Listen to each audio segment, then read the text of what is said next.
Hey, so I want to pick up reading where I left off. I was reading from Already Free, which is by Bruce Tift, and I was reading chapter 4 on anxiety. And in this next section, he starts talking about binding our anxiety to a specific issue. Okay, here we go. As we've discussed, when we stabilize our efforts to not feel anxious, the result is a sense of being divided against ourselves. This in turn generates distrust in ourselves and a sense of having a basic flaw, as well as many of the issues commonly worked with in psychotherapy. Anna Freud coined the term signal anxiety to refer to the function played by anxiety in preparing us to defend against inner threats. She saw this kind of anxiety as a signal that previously unconscious material was threatening to be experienced consciously. Similarly, we can understand anxiety as a signal that there is something that we have been pushing away that needs to be integrated. Something has been disowned, and maybe we ought to check it out.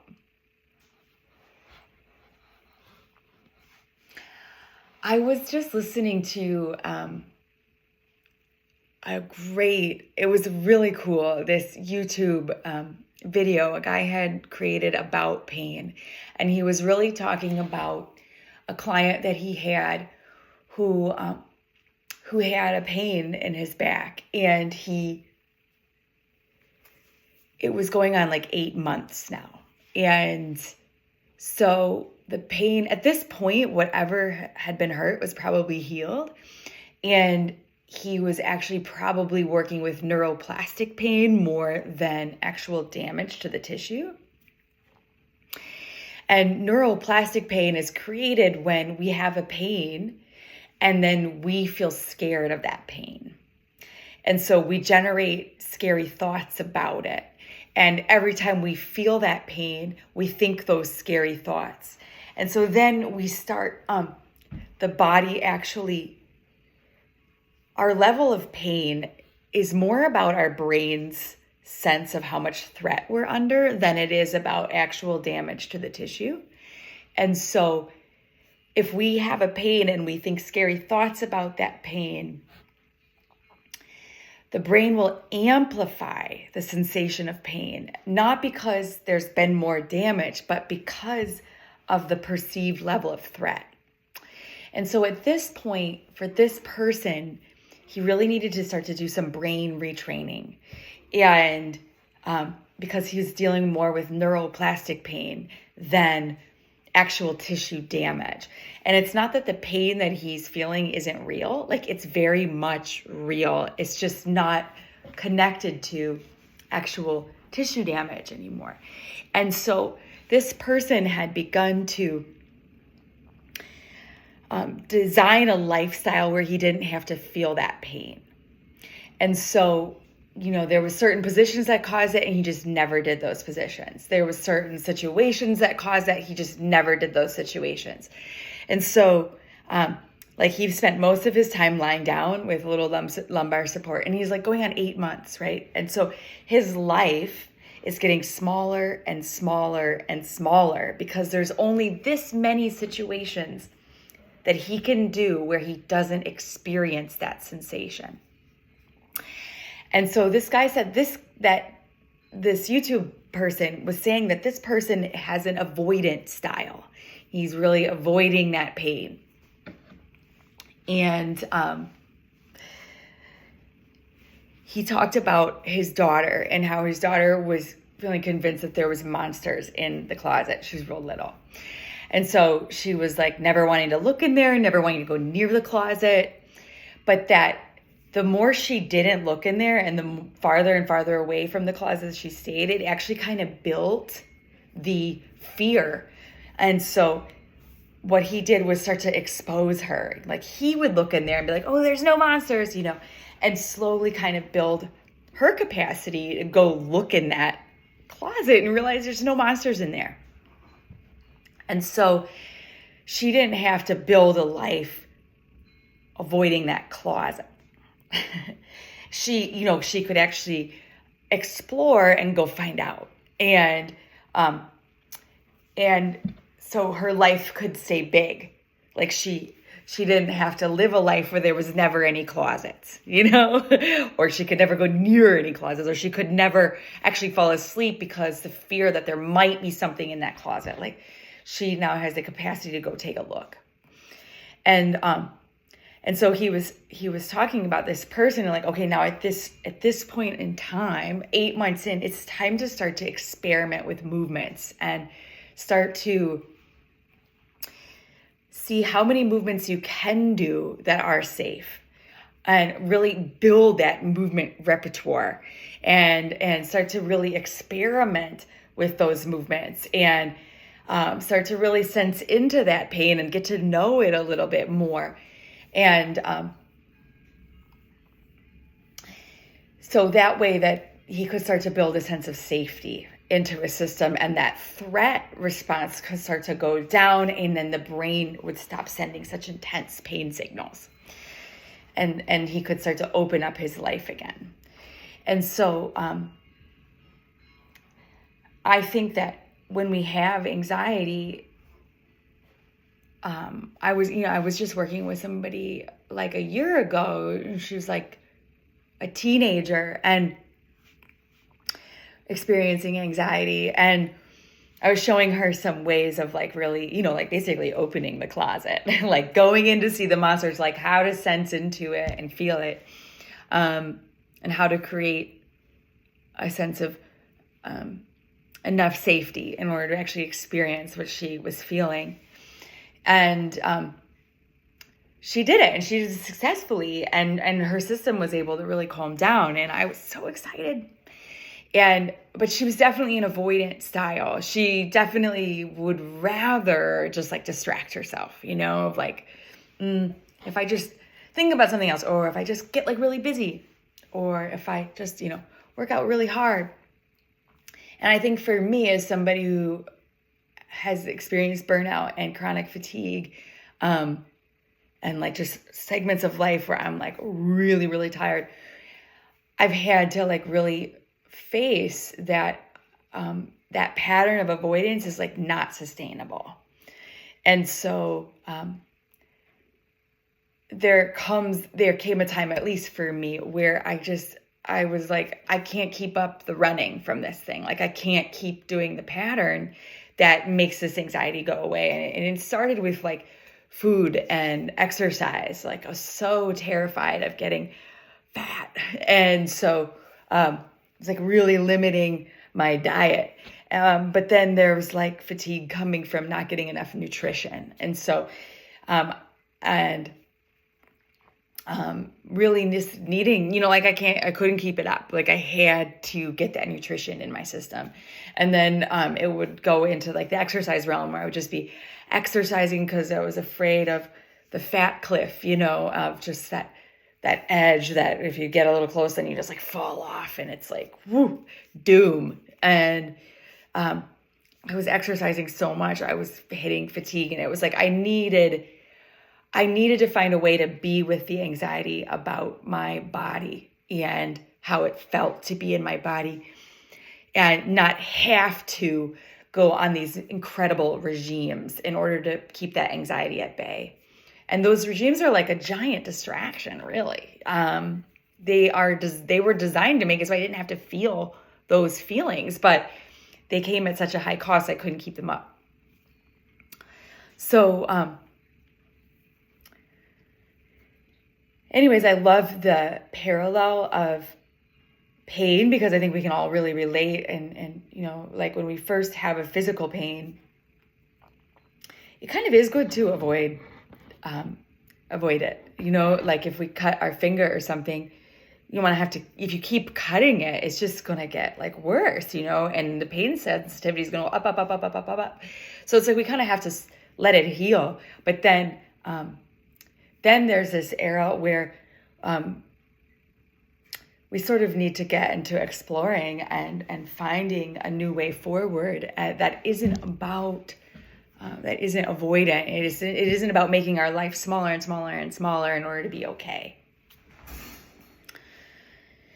And so here we go. So here he's talking about a type of anxiety that is like a signal that something that's been unconscious is sort of threatening to be experienced consciously. And that we could understand anxiety as a signal that there's something that we've been pushing away. There's something we've been pushing away that needs to be integrated.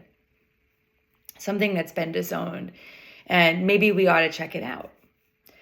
Chronic anxiety is the result of our ritualized refusal to stay fully embodied with our present experience. One of the strategies we use when we refuse to experience whatever it is we've been pushing away is called binding anxiety. Binding anxiety arises when we identify our anxiety as caused by our particular issue. We tell ourselves a story about a particular threat, which binds our anxiety to a localized issue. I think this is really interesting. We sacrifice this part of ourselves as if it were a symptom or a problem, as if it were the cause of our anxiety. By apparently containing our anxiety within a specific problem, we create a sense that the rest of our life is free from anxiety. This gives rise to the fantasy that we could have an anxiety-free life if only we could solve that problem.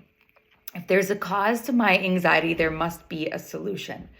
If only I had enough money, children, if I was single, if I were enlightened, then my anxiety would be solved. In truth, if we actually solve this problem, anxiety would continue to arise. And so unconsciously, we actually make sure that we never solve our favorite problem. Or if we do, we find a new problem, a new explanation for our anxiety. Otherwise, we'd have to face the fact that inexplicable anxiety will continue to arise off and on, as long as we are sensitive, embodied, biological beings. A client of mine, Patty, had been married for 24 years before divorcing once the children left for college. She'd recently begun dating again, and it was bringing back a lot of bad memories from her younger years. After having been married for so long, she'd forgotten how anxious she'd been around men she was seeing. Even as a teenager, she'd feel uncharacteristically shy and nervous when out on dates and had a hard time being herself. She came to see me because she was so distressed by this problem and she wanted help getting underneath it.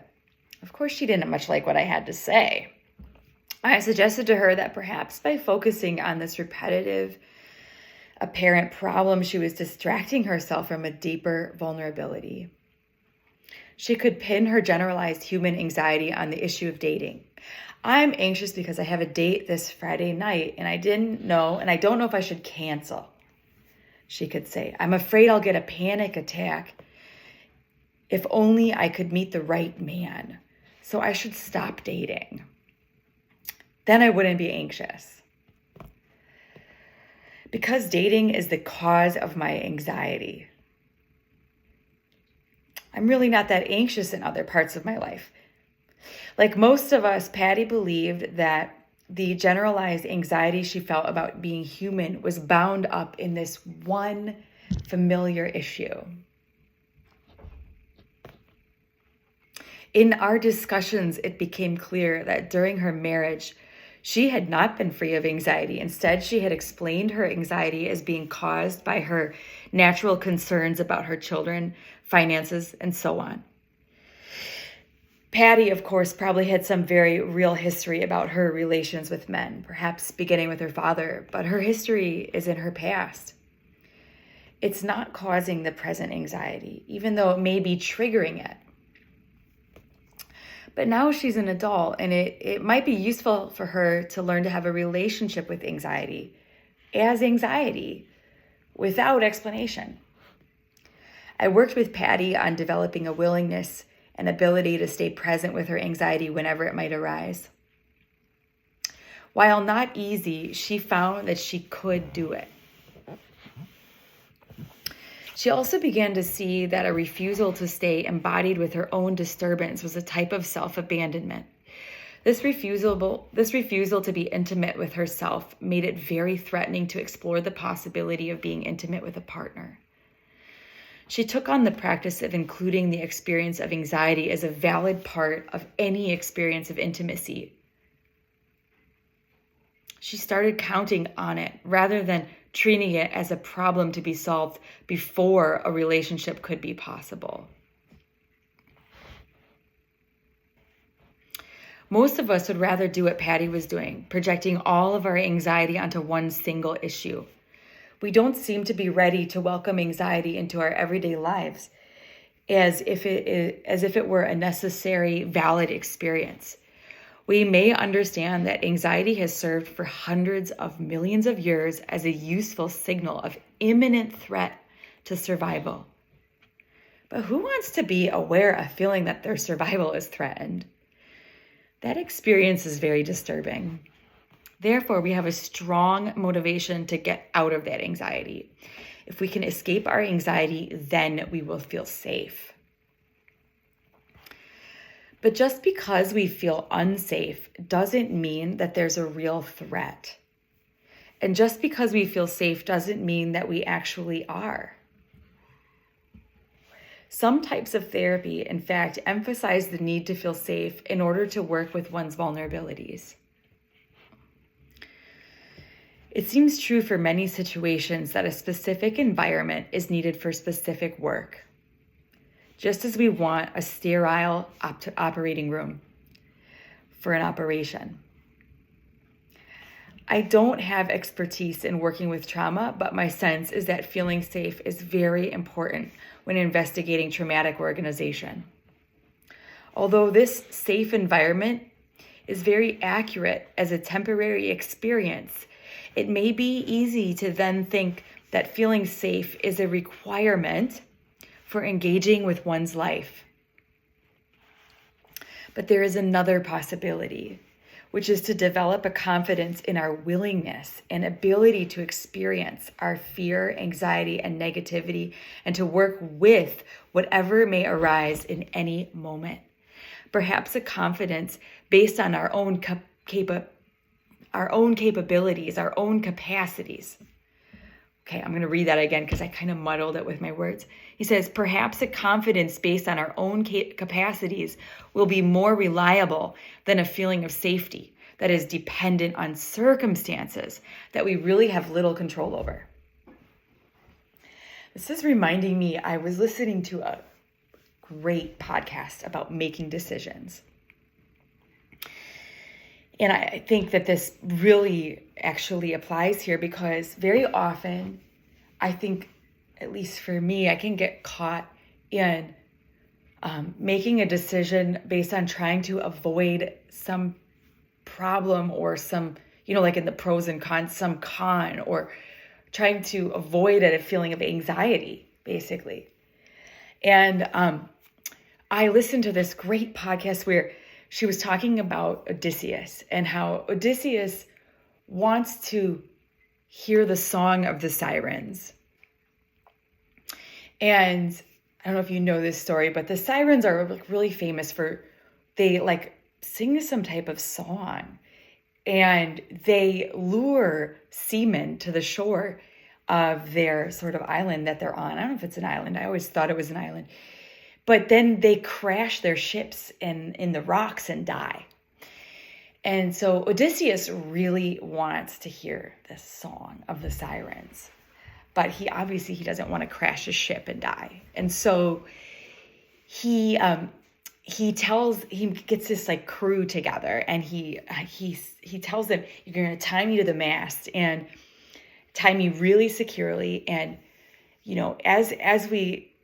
I want to hear this song. And as I start to go through this, no matter what I say, do not let me change my mind, basically. Hold me to this decision.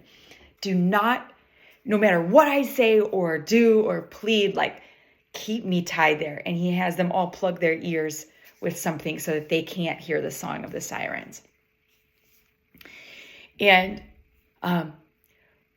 I think what I loved about that story was basically that there's no decision we could make that there won't be any problems or any anxiety or some cons. There's no decision that won't bring that experience of anxiety up, or vulnerability, or some threat, some sort of doom. And so like every decision will come with something.